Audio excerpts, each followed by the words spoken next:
Hi everybody, I'm Trin Johnson and welcome to Dust in My Eye. If you like this video, please hit the like button, and if you'd like to see more of my videos, hit the subscribe button, and if you want to be notified of any future videos, hit that cute little bell. Today I'm going to be painting in gouache. I'll be painting from a reference photo that I took of some cows in a little valley and some big beautiful trees. This is the photo that I'm using. I'm going to pop it up in the left-hand corner so you can see it while I'm painting. So I have it drawn in here. I used a Caran d'Ache water-soluble pencil, like this one, only a lighter gray. I find that they work really nicely for drawing in my watercolor or gouache because they dissolve in water. So I don't have to worry about marks staying put. The bad side is if you use a lot of water, you won't see your pencil marks. So you have to be a little careful. I'm going to start with large washes and do the large areas and get some basic color down and then move to more detail. Trying to keep this a little on the loose side, and we will see how successful I am at that.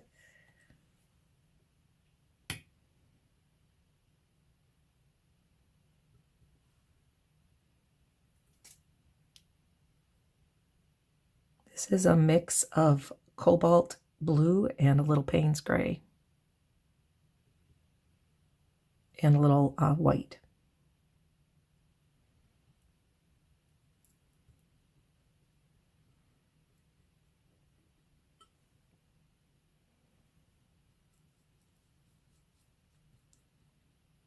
I am working on Blick. I should show you that. Blick hot press watercolor block. I like a smooth surface when I work in gouache, so this is why I'm going with this one. It is straight here. There we go. And I've got the paint a little more watery, a little loose, lighter, thinner, I should say, than I normally would for these big color blocks.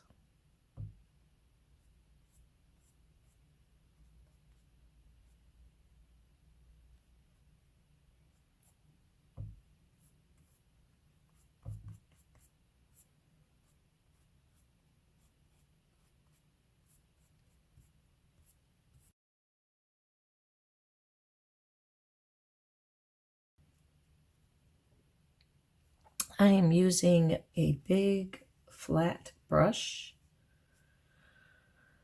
It's a Royal and Langnickel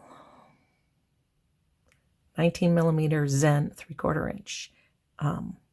Very, very reasonably priced brush, but it works great for gouache. Does what I need it to do. I'm going to move on to the green. This is a combination of moss green and a little bit of gray.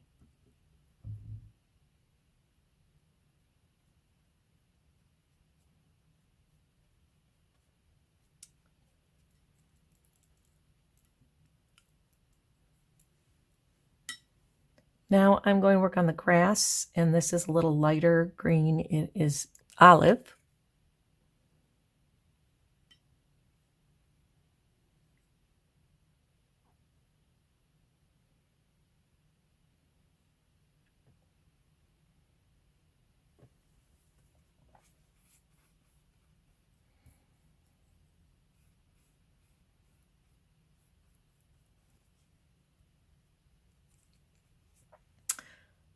Now the third biggest color in this piece is a brown. So I am going to get some burnt umber, and I want to add a little gray to it, and I want it a little more depth. So I'm going to try a little indigo.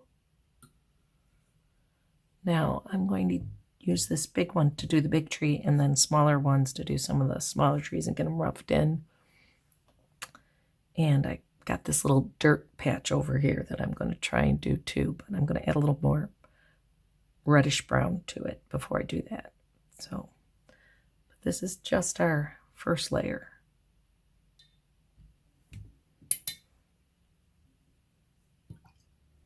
Okay, I got a nice base kind of everywhere, and now I want to get into some more detail work.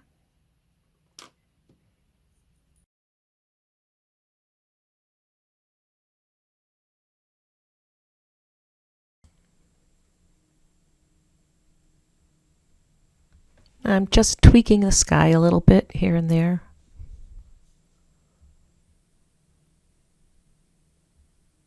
Adding a little more white, little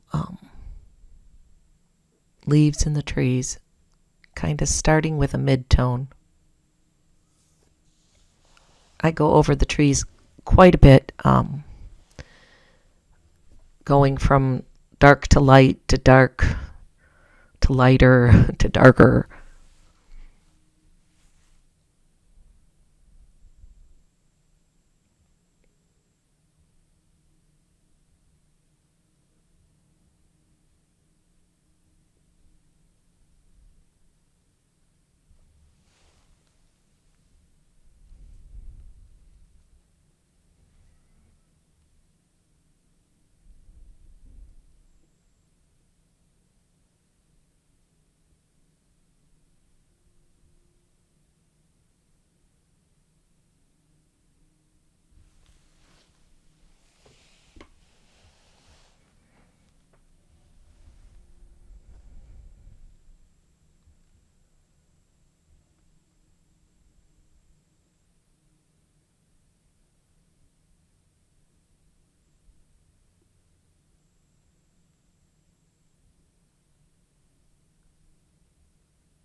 This is one of the lighter shades that I used in the tree. And it's a balance, a push and a pull. Too much mid-tone, add some lighter tone. Too much lighter tone, get some more contrast. I keep tweaking it and playing with it. And this part underneath there's 3 or 4 trees that you can only vaguely see their trunks, and that kept giving me trouble through the whole painting. But in the end, I think I resolved it nicely.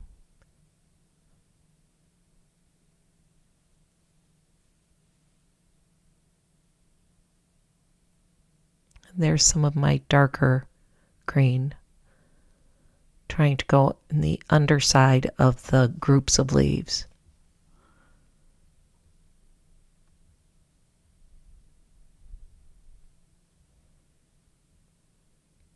There was a cliff, kind of a dirt ravine edge kind of to the valley, for lack of a better term, and that's what I'm trying to give the impression of over there. It sloped down to that big tree, and there was a patch of dirt that ran all along those trees. And now I'm trying to get the shadow of the big tree roughed in a little bit, just get where the position of it is. The nice thing about gouache is you can tweak things. You can go back and lighten it. And you don't end up with mud like you can with watercolor.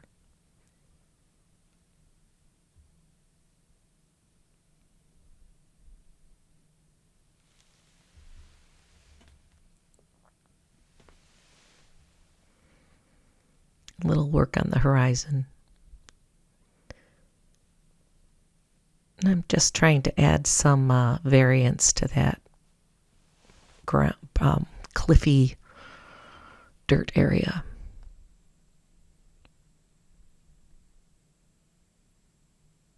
And that was a big long branch from that right-hand tree. And it looks kind of like a fence, but it was this big long branch that swooped out along the ground. There was a few of them. And I found that the side of this a flat brush worked really well to get skinny little twiggy branches. These are mostly a set of Etchr gouache brushes with a few others thrown in. I will try and list them down in the description of this video. I do like the Etchr brushes. I think they work very nicely. A nice variety. Now I'm just doing a little bit of tweaking to the distant tree line. I kind of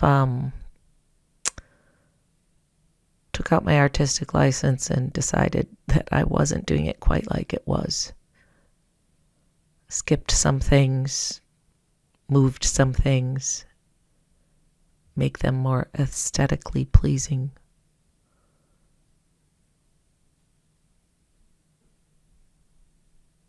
Now I'm going in and getting some sky holes because I kind of lost the blue in the leaves, the little parts peeking through.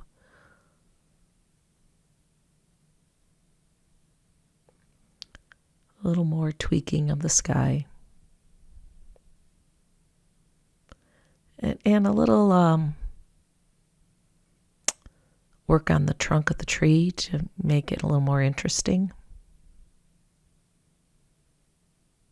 The grass green was a little more of a yellow green than the trees.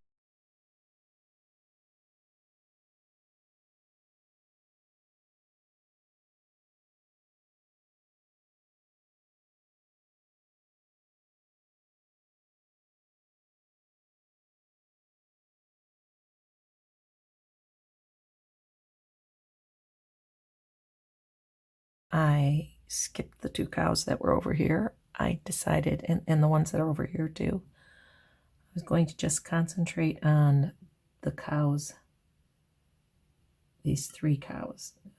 I thought 3 cows is enough.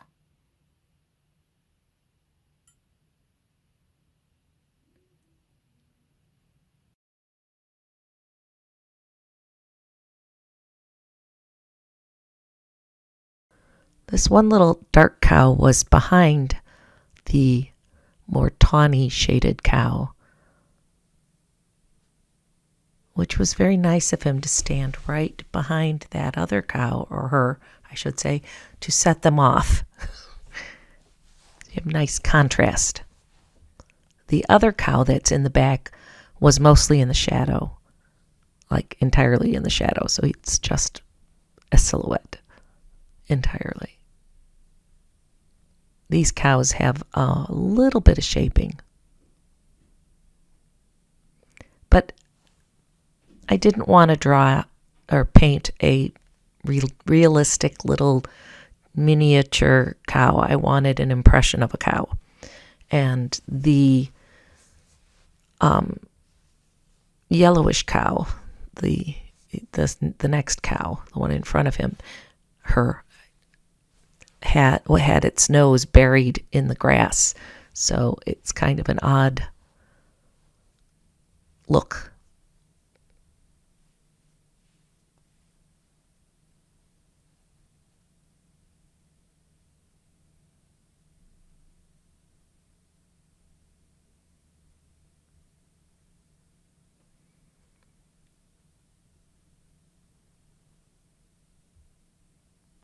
I slowed down the video a little bit here, or more specifically, I didn't skip parts as much, so that you could see the detail in the cows, because this was the most fun part, I think, to paint and to watch.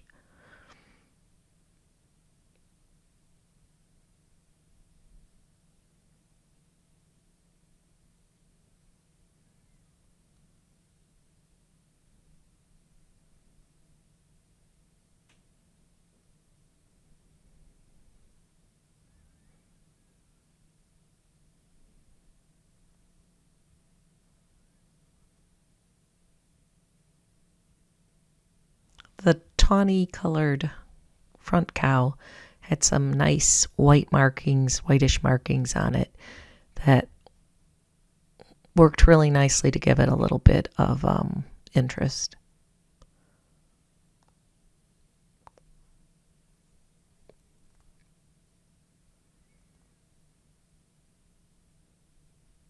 A little highlight down its back where the sun was shining.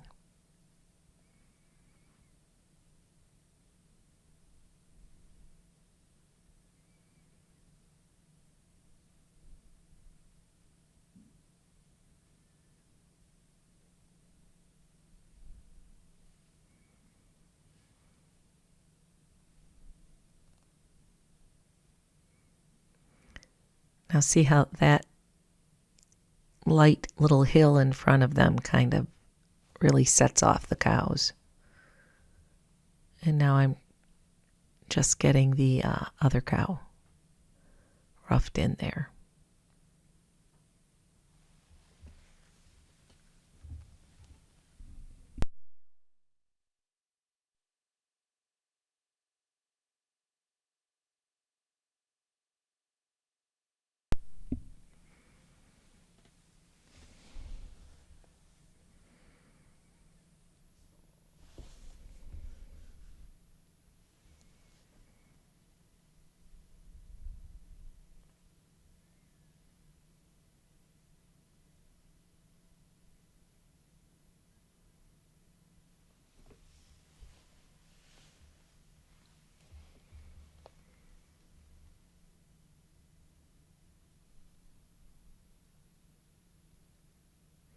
And now I'm getting the shadows of the cows in there. And the weedy grasses that were sticking up along the road, along the edge of the field, gives a perspective to the whole painting.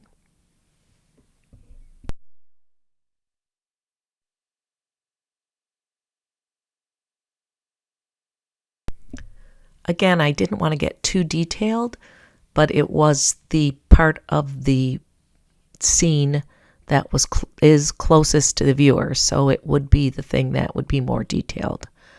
But I didn't want to. I'm not doing a botanical. I am just painting weeds.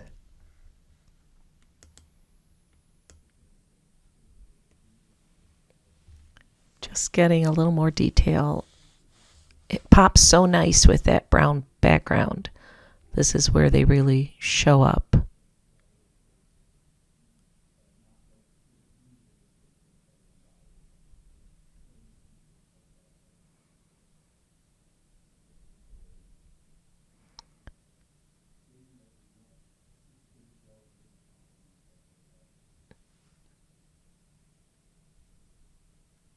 Little lighter bits, a little more grass.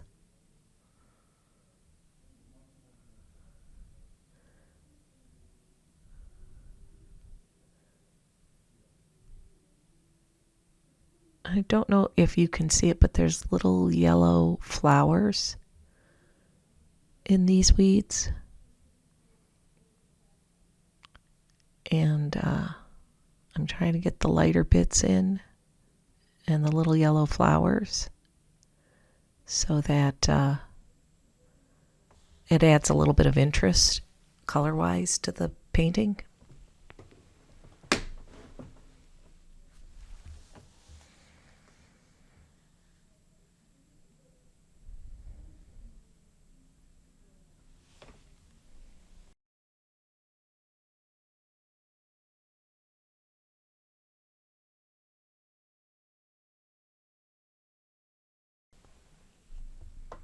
And over on the right, there's some taller weeds, which is a nice contrast also.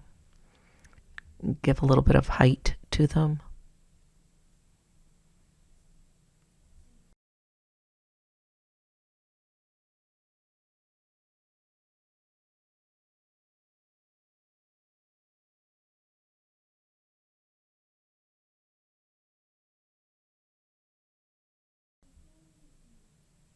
Now I'm back tweaking by the cow.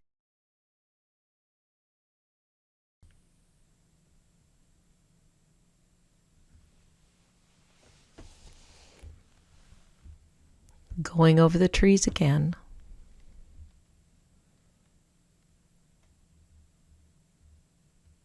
Trying to find a balance between the dark tones, the medium tones, and the highlights.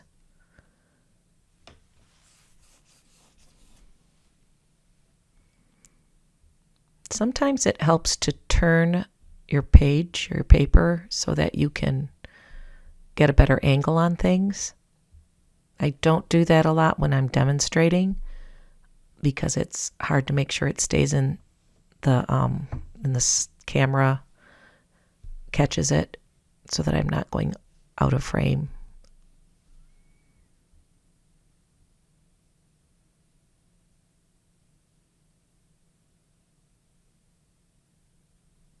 But it's just so much easier.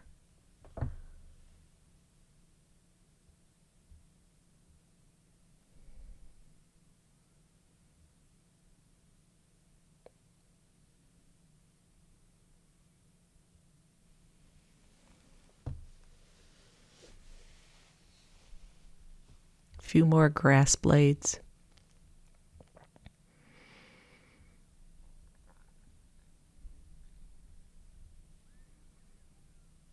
And now I'm really trying to tweak that branch to make it look less like a fence and more like a branch.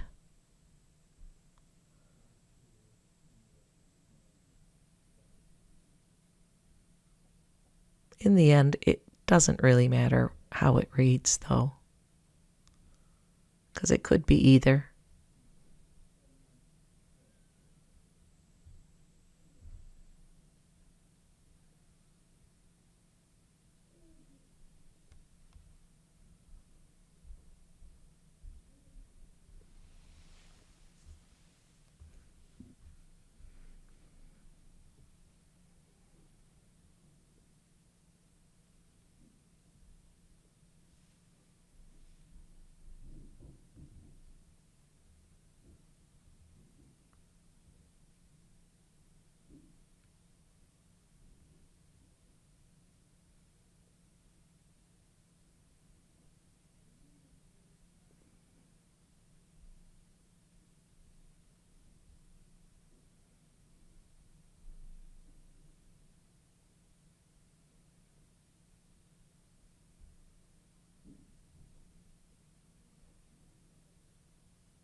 And once again, I'm working on that little dirt cliffy thing behind the tree, trying to get that to read.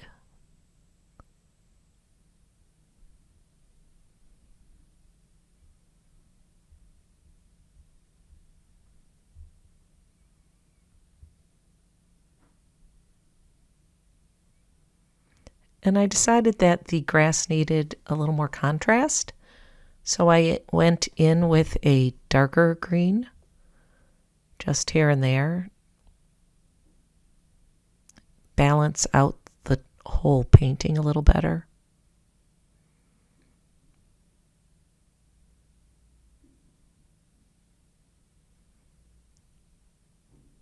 And I signed my name, and I'm going to take off the tape.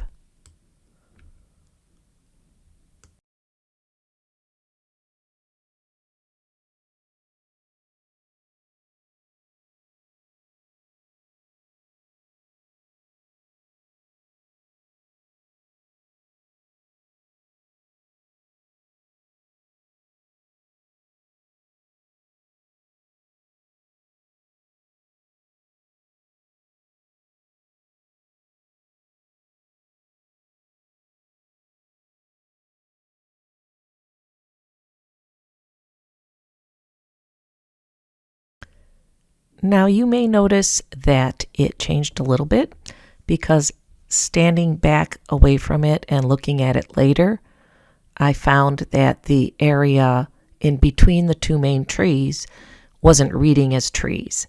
I needed some sky holes above the smaller trees. It's always good to step away from your painting for a while and come back and reevaluate.